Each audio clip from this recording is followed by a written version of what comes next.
Magandang araw po sa inyong lahat and welcome back sa Usapang Tito Manny. Napakadaming mga kaganapan talaga sa mundo ng politika at gusto ko pong bigyan ng reaksyon ang ilan sa mga balitang ito. Umpisahan po natin sa isang magandang balita. Muli na namang nabigo ang mga paninira laban sa mga Marcoses. Isa na namang kasong walang basihan ang ibinasura ng Sandigan Bayan laban kay dating Pangulong Ferdinand Marcos Sr.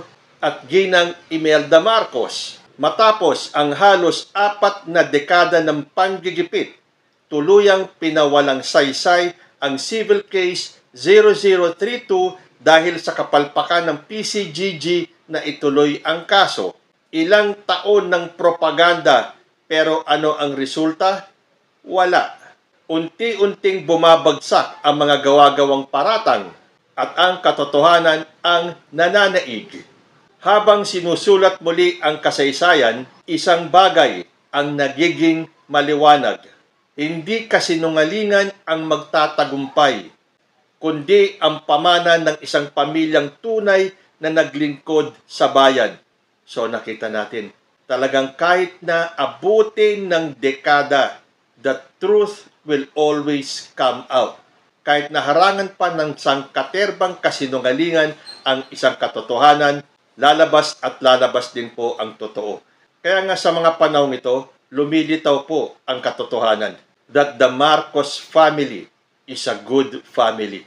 At ang pagmamahal nila sa bansang Pilipinas ay hindi matatawaran. At ito ay pinagpapatuloy ng ating mahal na Pangulong si Ferdinand Marcos Jr. na kahit na anong kasinungalingan ang ibinabato ng kampo ni Duterte, hindi po nila mapapabagsak si Pangulong Marcos dahil mulat na po ang taong bayan sa mga gawain at kasinungalingan ng kampo ni Duterte. Kaya nga ba't itong huling statement ni Duterte na magmamarsyalo daw na hindi daw bababa si Pangulong Bongbong sa kanyang pwesto? Iyan po ay kathang isip lamang. Dahil alam naman po natin itong si dating Pangulo ay mapang-intriga. Hindi nga ba't kay Duterte mismo nang galing nung sinabi niyang, "We planted evidence. We first planted the intrigues." So anong ibig sabihin nito? Intrigero si dating Pangulong Rodrigo Duterte. At yan ang ginagawa niya kay Pangulong Bongbong Marcos. Simula na nag-umpisa ang election period noong 2022, ipinakita niya na, ipinadama na niya sa sambayan ng Pilipino na ayaw niya kay Bongbong Marcos. Kaya nga kung ano-ano na lang pagbibintang ang kanyang ganawa, he planted the intrigues na si Bongbong Marcos ay gumagamit ng cocaine, na meron tayong presidenteng addict. Mula noon hanggang ngayon, paulit-ulit niyang inilalabas yung issue na yan. Panis na panis naman na. Wala nang naniniwala sa kanila. Sino bang paniniwalaan natin? Si Pangulong Bongbong o itong isang ex-president na mahilig magtanim ng intriga? Galing na po mismo yan kay Duterte. Hindi po fake news.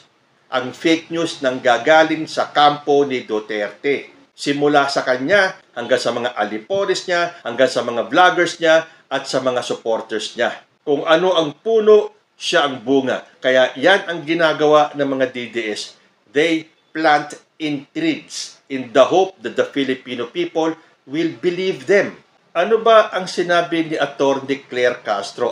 Oo nga pala, binabati po natin si Atty. Claire Castro, isa sa paborito kong abogado online. Dahil siya po ang bagong Palace Press Officer Undersecretary. May banat po agad siya kay dating Pangulong Rodrigo Duterte nung sinabi ni Duterte na lumilihis ang Marcos admin tungo sa dictatorship.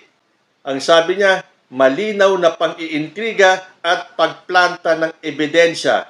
Ayon kay Castro, hindi dapat maniwala ang publiko sa ganitong mga pahayag lalo at walang ebidensya na magpapatunay sa pahayag ng dating Pangulo. Hindi nga ba? Galing mismo kay Duterte. We planted the intrigues.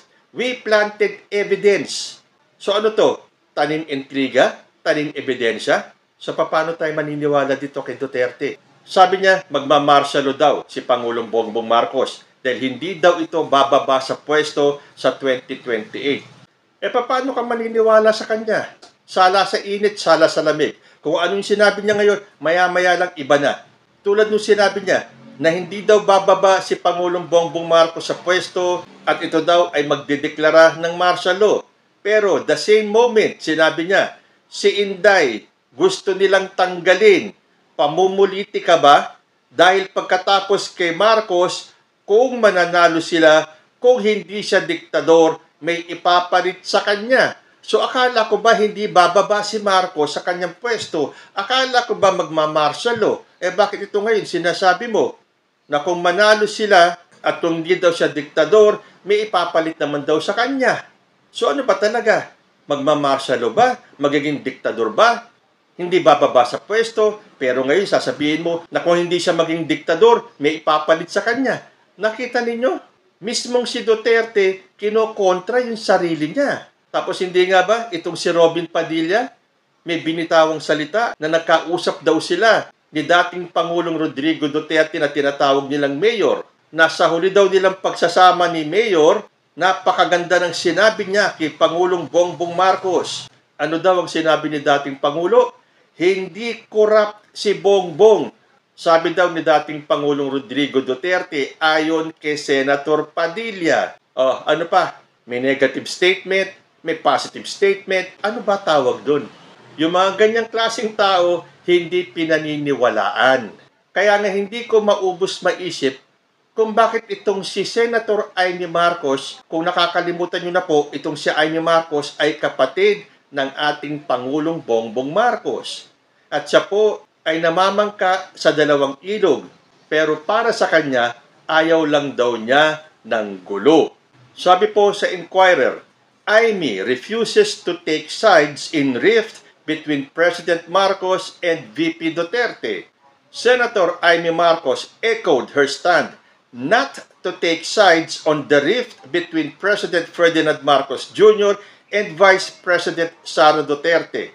Playing safe talaga tong si Manang Amy. Pero halatang halata mo kahit nasabihin ni Senator Amy that she refuses to take sides, the mere fact na sinusuportahan mo pa rin ang pamilyang Duterte, lalong-lalo na si Sara Duterte, na gustong ipapatay ang kapatid mo, na gustong ipahukay ang labi ng iyong ama, itatapon sa West Philippine Sea, ganun-ganun na lang na murahin ni dating Pangulong Rodrigo Duterte ng anak na si Sara Duterte, walang galang sa ating presidente, lalong-lalo nang walang galang sa iyong ama. Pero pinagtanggol mo ba ang pamilya Marcos, Amy? Hindi. Ang pinagtanggol mo pa at binigyan ng katwiran ay ang pamilya Duterte. Tapos sasabihin mo, you will not take sides sa banggaan ng kapatid mo at ni Sara Duterte? Gawin ba namang kaming tanga? Binabastos na ang kapatid mo, binabalahura na ang pamilya mo, pero mas okay sa'yo na masaktan mo ang pamilya mo kaysa sa masaktan mo ang damdamin ng mga Duterte. Huwag kami, Amy. Hindi kami tanga. At itong pagbalik mo sa alyansa ni President Bongbong Marcos, dahil alam ko marami kami, nalulungkot man kami dahil ikaw ay isang Marcos, pero marami kang botong hindi makukuha, lalo na sa mga Marcos loyalist. Dahil hindi namin maintindihan kung ano ang pinakain sa'yo ng mga Duterte. Samantalang kung iisipin mo, sila, lalong-lalo na si dating Pangulo, ang may utang na loob sa mga Marcos. Dahil kung matatandaan po natin, noong February 2016, sa bahay ni Apo Lakay sa Ilocos Norte, humihingi si Digong ng suporta sa mga Marcos, Ilocano at mga loyalista para sa kanyang kandidatura. Ayan po, magkasama sila sa bahay ni Apo Lakay. Kasama niya si Amy Marcos. Tapos sasabihin ninyo, mga DDS, na hindi ang mga Marcos ang nagpanalo kay Duterte at si Sara Duterte ang nagpanalo kay Bongbong Marcos. So noon pa man, sanggandikit na si Amy Marcos at si Rodrigo Duterte. Bakit ko naman ibibigay sa kanya ang boto ko? Sabi ng ibang loyalista, Marcos pa rin yan. Kapatid pa rin ni Bongbong Marcos yan. Tinatraidor na nga yung kapatid niya, iboboto nyo pa rin. Di bahala po kayo. Gustuhin ko man mag 12-0, papipilitan akong iboto lahat ng 11. pero hindi ko isasama si Amy Marcos. Dahil kung hindi nyo nakikita ang katraidoran ni Amy Marcos sa pamilya niya, pues ako nakikita ko. Call me old-fashioned. Dahil sa edad kong ito, nung panahon namin, napakahalaga ng pamilya.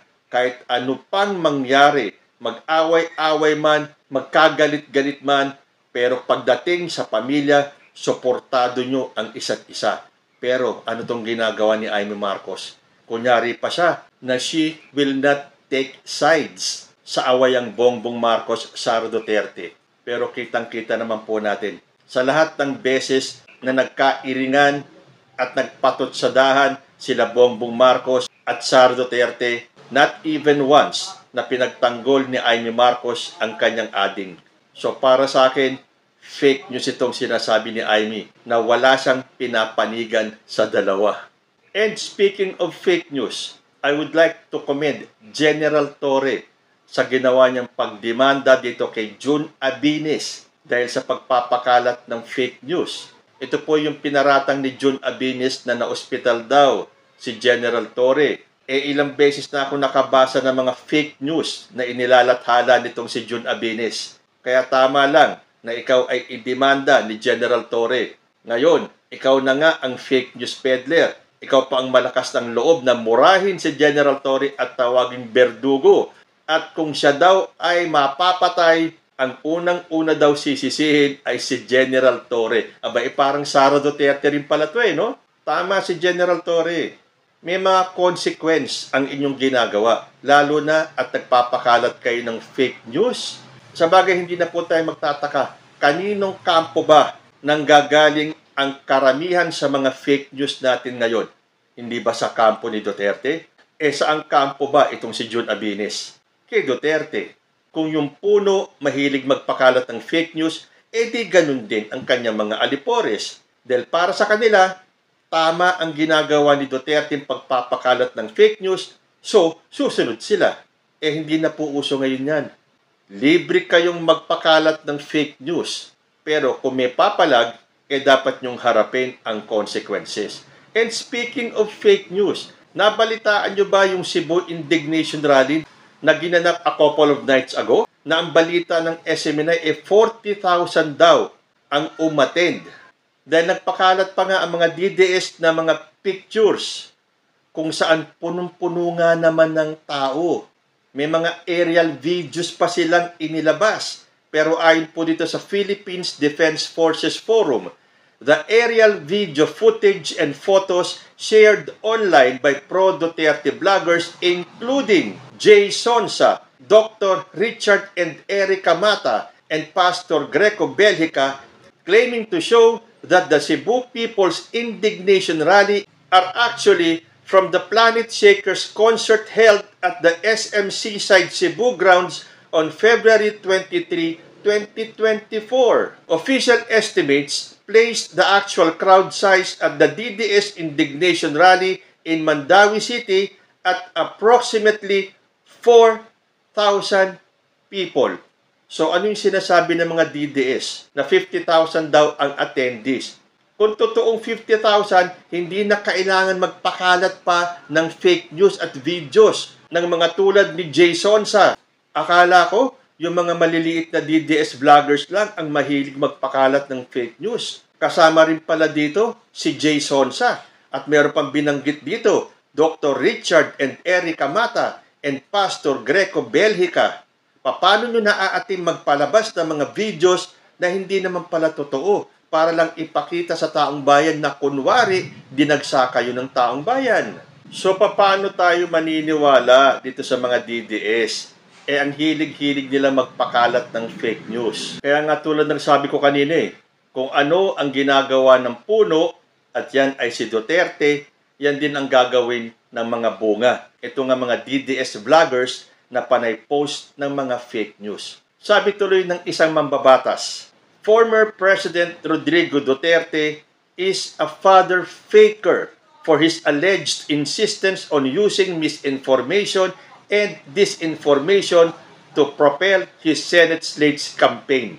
Ano ba sa Tagalog yung father faker? Ama ng mga huwad?